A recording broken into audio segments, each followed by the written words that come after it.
Hello guys and welcome po dito sa akin channel or welcome back po dito sa akin channel. I'm Miss Kim po and for today's video ay another video tutorial na naman po ang aking isi-share sa inyo. So by the way po pala sa mga bago dito sa akin channel, dito po sa akin channel ay nag-upload po ako ng mga video tutorials and free earning websites and free earning applications. So kung sakali po na gusto nyo ang ganitong klase ng content ay i-click nyo na po agad ang subscribe.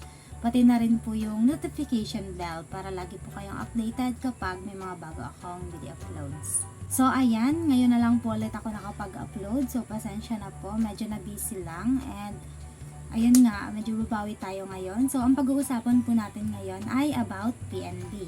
Okay, so ito pong PNB na to ay nakuha ko po siya online. So hindi po ako kumuha mismo sa bank.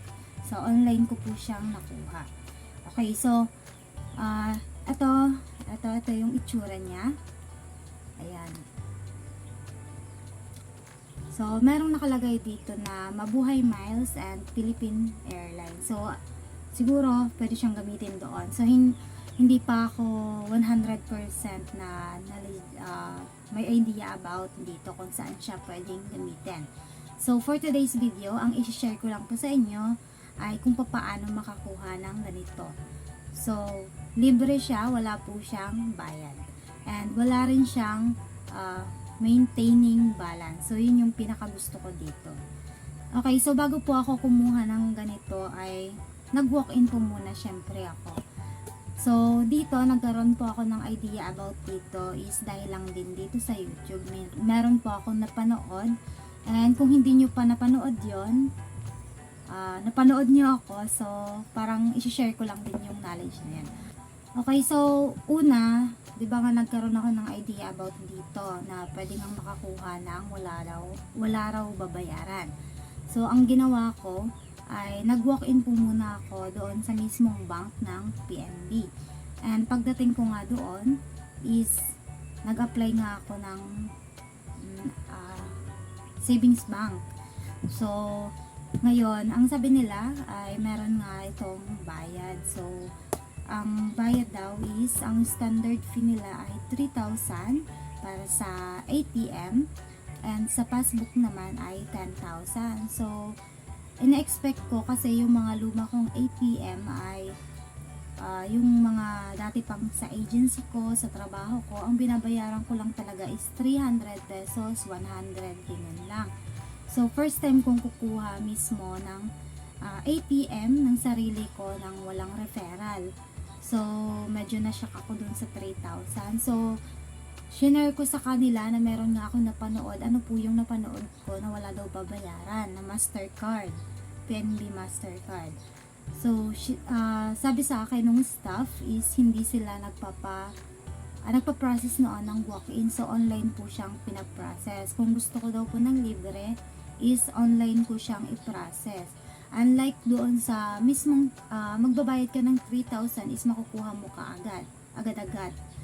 So, itong online po is hindi mo siya agad-agad makukuha. Syempre meron siyang process. Mag-apply ka muna ng online.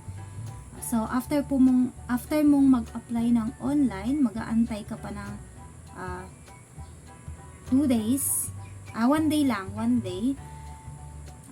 Meron pong tatawag sa inyo kapag tapos ka nang mag-submit ng application online, merong tatawag sa inyo from PNB. And then, after niyang tumawag sa inyo, i-schedule ka niya kung halimbawa is nakapasa ka doon sa sinubmit mo na application, merong tatawag sa inyo and i-schedule ka for video call. And after ng video call is mag-aantay ka lang ng 1 week or 2 weeks pala, 2 weeks. After ng 2 weeks ay marirelease na nga itong mismong ATM and saka ka lang pupunta doon sa mismong bank para i-claim ito. So, ganun yung process para makakuha ng ganito. And ang maganda nga dito is wala ngang maintaining balance. So, yun yung hinahabol ko and wala akong babayaran. Okay guys, so take note lang po pala, bago kayo mag-apply online ng application, make sure lang po muna na meron kayong valid ID. So, 2 valid IDs po yung kailangan. And importante po na yung ID nyo na yon is, halimbawa, kung saan kayo kukuha na lugar, dapat meron din kayong ID na malapit doon, yung naka-address. So, example po sa akin, in my case, nandito kasi ako sa province, so dito ako kumuha, pero yung mga ID ko puro naka-address sa Manila. So, ang nangyari, hindi nila tinanggap, and sinuggest nila na papalitan ko na lang ng address. So, ang pinakamadali na ID ko na pwede kong papalitan ng address is yung PhilHealth. So, one valid ID na lang yung tinanggap nila kasi pabalik-balik na ako. So, yung ID ko sa PhilHealth ay pinapalitan ko ng address kung saan ako kukuha dito sa lugar namin. So, pinapalitan ko siya, and nung okay na nga, yun na lang yung isinubmit ko. Hindi ko na sinubmit yung ibang ID ko. So, alam niyo naman na yung mga valid ID, diba? So, ang mga valid ID na kadalasang tinatanggap ay PIN, PhilHealth, UMID, license, mga ganon. Yung mga talagang hindi yung mga students din yan. So, kapag okay na kayo dyan sa ID, so pwede na kayo mag-apply online. And, bago ko pala kayo dalhin dun sa website, so, ulitin ko lang kung paano ko siya nakuha. So, nag-apply ako, guys, to be exact, October 31, nag-apply ako online, nag-submit ako ng application. And September 1 ay may tumawag na sa akin from PNB. And kinausap niya nga ako kung kailan ako available. So, kayo po ang mamimili ng schedule niyo kung PM ba or AM. And schedule na yun for video call. So, kinabukasan, nag-video call kami, and tatanungin ka lang niya ng mga information mo, and i-ready nyo yung inyong valid ID and yung papel na blanco. So, pipirma kayo doon ng 3 beses. And then, after nun, kasama na yung ID na i-present nyo doon sa application. So, after ng September 2 ng video call, September 14 is okay na yung ano ko. Kaya lang, wala ako nare-receive na text sa kanila. Siguro nakalagtaan nila. So, September 20 po ay ako na yung nag-message sa kanila. So, nag-reply lang ako doon sa Gmail na isinend nila sa akin dati. So, nagtanong ako kung okay na ba yung yung ATM ko, ako na-process na. And, tumawag nga sila agad sa akin. And, okay na nga, pinapapick up lang. And, pumunta na nga ako doon sa mismong bank. And, pinick up ko na siya. And then, wala nga tong bayad. Pero after po nyan, para ma-activate nga yung mismong ATM, syempre kailangan nyo munang mag-deposit ng at least 100. Pwede na yon. So, mag-ready na lang din kayo ng extrang pera. So, mag-deposit kayo ng at least kahit 100 lang, pang-activate niya lang. And then, magpapalit lang kayo ng password. And okay na yung inyong ATM. So, ganun yung process nung sa akin. Okay, so, i-share ko na sa inyo yung website kung paano siya i-process, kung paano gawin, kung ano yung mismong website. So, let's go. Start na tayo. Okay guys, so nandito na nga po tayo sa aking screen. So, ang gamit ko po pala ay Android phone. So, mag-open lang po tayo ng browser, and ang gagamitin ko nga ay itong si Chrome. And dito po sa may search ay kailangan lang nating i-search ang pnb.com.ph/capital letter EZ and then P and then promo. Okay, so kopyahan nyo na lang po itong nakalagay dito sa may screen para hindi po kayo mahirapan. And then search nyo lang natin. And after po nyan, ito nga yung ating makikita. So, dito, scroll lang natin yan. So, dito po ay makikita natin yung kanilang promo period. So, promo period is from March 22 up to December 31, 2022.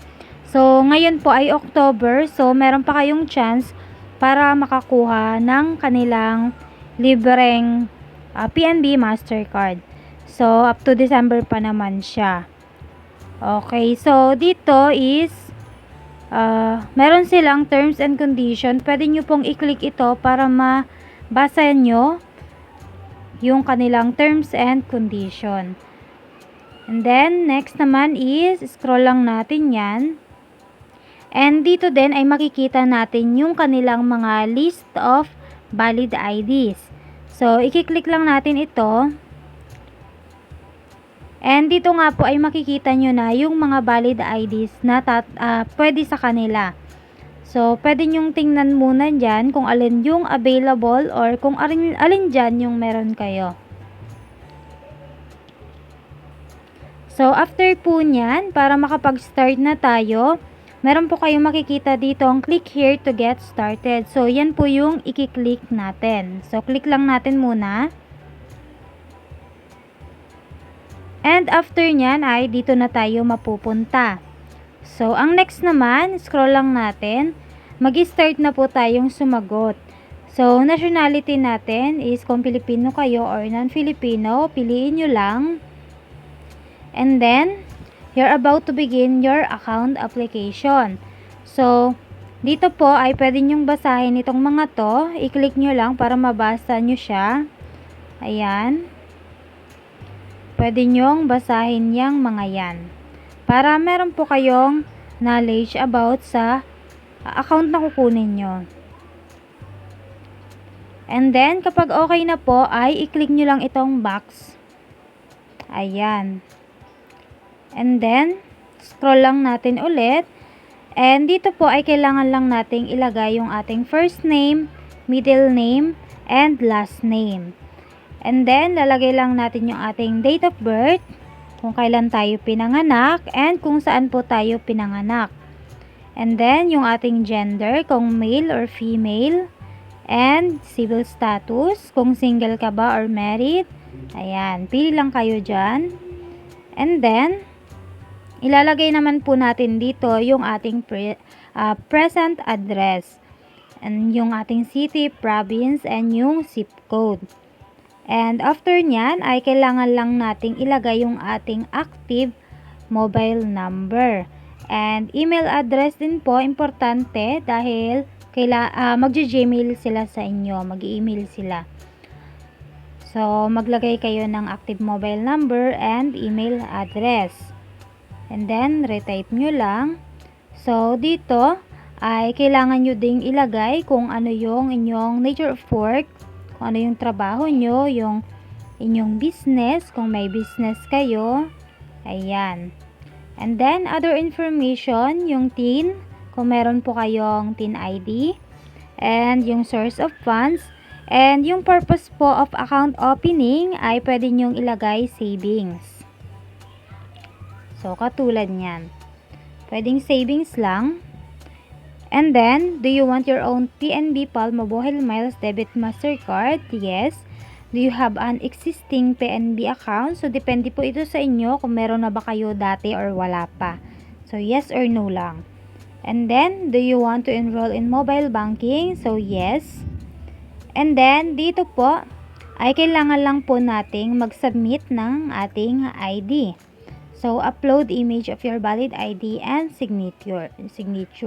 So, take note lang guys, bago kayo mag-start ng application, para hindi hassle, picturean nyo na yung inyong ID. Back to back po, picturean nyo yung harap at picturean nyo din yung likuran. And then, para kapag lalagay kayo dito, so pili muna kayo kung anong ID ba ang gusto nyong isubmit. Let's say, UMID. And then, click nyo lang ang choose file at isubmit nyo lang yung pinicturan nyo na harapan. So, isang ID lang naman ang hinihingi nila dito. So, yung harap at likod, kaya dalawang file. So, click nyo itong choose file. Isubmit nyo una yung harapan. And then, after nyan, yung isa naman, choose file again. Isubmit nyo naman yung picture nung back ng inyong ID, yung likuran. And then, next po, yung pang last na choose file ay magsasubmit naman kayo ng picture ng inyong pirma. So, sa isang coupon bond po, pwede kayong magpirma doon ng 3 beses. So, sign lang kayo doon, and then picturean nyo, and then isubmit nyo. And kapag okay na po yan lahat, yung file na yan, ay i-click nyo na itong box. So, ayan. And then, next naman is mamimili kayo ng branch kung saan ba kayo malapit. So, let's say, nasa Luzon kayo, and pipili lang kayo dito ng branch kung saang PNB kayo malapit. Halimbawa, nandito kayo sa may Antipolo. Kaya, kahit saan po, kung saan kayo mas malapit, kung saan yung mas madali. And then, when would be the best time for us to call you? So, saan ka ba, kailan ka ba pwedeng tawagan? Pag umaga ba or hapon? So, pili lang kayo dyan. Select nyo lang, let's say morning. And then, kapag okay na po, ay i-click nyo lang itong review and confirm. And kapag nasend nyo na nga po yung application, ay makakatanggap po kayo ng Gmail from PNB. So, ganito po yung itsura ng email na isi-send po nila. And then, dito ay meron po kayong makikitang click here to confirm your email address. So, i-click nyo lang yung blue na yan. And then, after po ninyong maklik, ay mako-confirm na yung inyong email address. And then, after nyo pong makonfirm yung inyong email address, kinabukasan po ay meron pong tatawag sa inyo. Sa akin po, merong tumawag. And sa iba naman ay pinapadalhan lang sila ng another email. So, kung sakaling tawag po ang mangyari sa inyo, katulad sa akin, meron pong tumawag. So, ang pinag-usapan lang naman po namin is, tinanong niya lang naman kung kailan ako available para sa video call. So, i-schedule nyo lang yung video call kung anong oras kayo available, kung AM ba or PM, katulad niyan. And then, kapag okay na po, is papadala nila kayo ulit ng panibagong email para sa confirmation nga ng video call. And merong link na kasama doon. And yun po yung i-click nyo para makapunta kayo doon sa video call na ibinigay niya. So, eto po yung email na natanggap ko after po naming makapag-usap. And eto nga yung schedule ng video call. So, dito po sa email na ito, meron po kayo ditong makikita na bago ang video call daw ay siguraduhin na nakahanda ang mga sumusunod. So, original copy ng ID na ipinadala mo sa iyong online application, pen and paper para sa iyong pirma. So, yung sinend mo po na application doon sa online, kung ano yung ID na isinend mo, is dapat naka-ready na yon para sa video call. And then, mag-ready ka rin po ng papel, katulad ng coupon bond, and pipirma ka doon ng 3 beses. So, ipapakita mo po yon kapag nag-video call kayo. So, yun lang naman yung ipiprepare mo kapag mag-video call na. And dito nga po sa email na ipinadala nila, ay meron din kayo ditong makikita na link kung saan ito yung i-click nyo po para kapag time na nung video call nyo, i-click nyo lang yung link na yan para mapunta na kayo doon sa video call at makakapag-usap na po kayo. And then after po ng video call, is mag-aantay ka na lang ng 2 to 3 weeks para sa iyong ATM. So, pwede ka rin pong magtanong habang nag-uusap kayo kung kailan magiging available yung iyong ATM na kukunin. And kung sakali nga na katulad sa akin is wala akong na-receive na email, so pwede kayong mag-reply dito sa email na isinend nila. Itatanong nyo lang kung okay na ba or hindi pa yung ATM na kukunin mo. And kapag nag-reply nga po sila is pwede nyo na siyang pick upin. So, ganun lang po siya kadali. Okay guys, so that's all po for today's video, and I hope na nakatulong sa inyo yung video na i-share ko today. And kung oo nga po at nagustuhan nyo, ipaklik na lang po ako ng like and share. And sa mga hindi pa nakapag-subscribe dyan, paklik na lang din po ako ng subscribe. Pati na rin po yung notification bell para lagi po kayong updated kapag meron ako mga bagong video uploads. So ayan guys, that's all po for today's video. Thank you po for watching and have a nice day.